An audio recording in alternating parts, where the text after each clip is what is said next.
Good afternoon, folks. This is Fred Campos, owner of DFW Website Designers. It is Monday, May the 9th, 2022. This is episode number 385 of your 3 business tips at 3 o'clock in and around 3 minutes.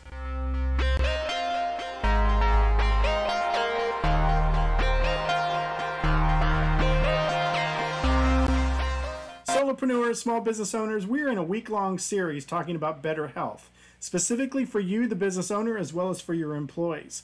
Today, we're going to talk about sugar. We're going to talk about cutting back on sweets, considering substitutes, and of course, learning and checking labels.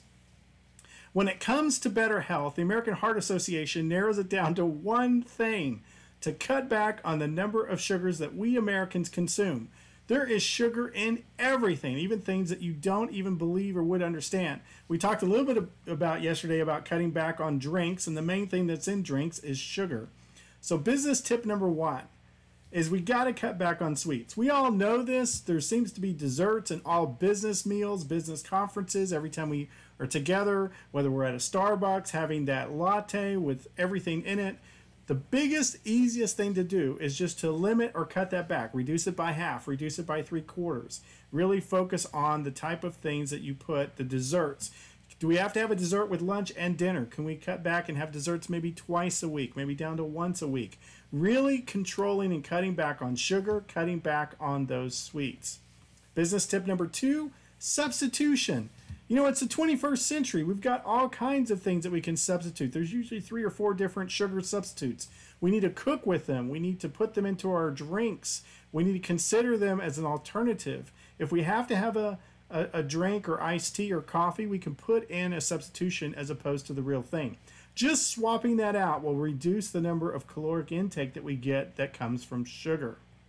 Business tip number 3 is a biggie, and that is we have to get into the habit of checking labels. Whether you are on the keto diet or other diets, they're always having you look at the carb count and the labels, getting real familiar with it. There's a website called eatwell.com that says there are 65 names for sugar. It doesn't just say sugar on the back. Sometimes it says syrup or dextran or dextrose or fructose or glucose or sucrose. There's a zillion different names for sugar, and we've got to know labels pretty well so that we can analyze them, recognize them, whether they be in our cereals or whether they be in our products that we buy at the store, both in a box or can. Obviously, it's better to reduce the number of processed foods in that. So in review, we're going to cut back on sugar, we're going to consider substitutes, and we're going to check and learn labels. That's what I'm learning today. Anything I learn, I throw over the fence to you because I want you guys to be awesome. Now go back to sleep.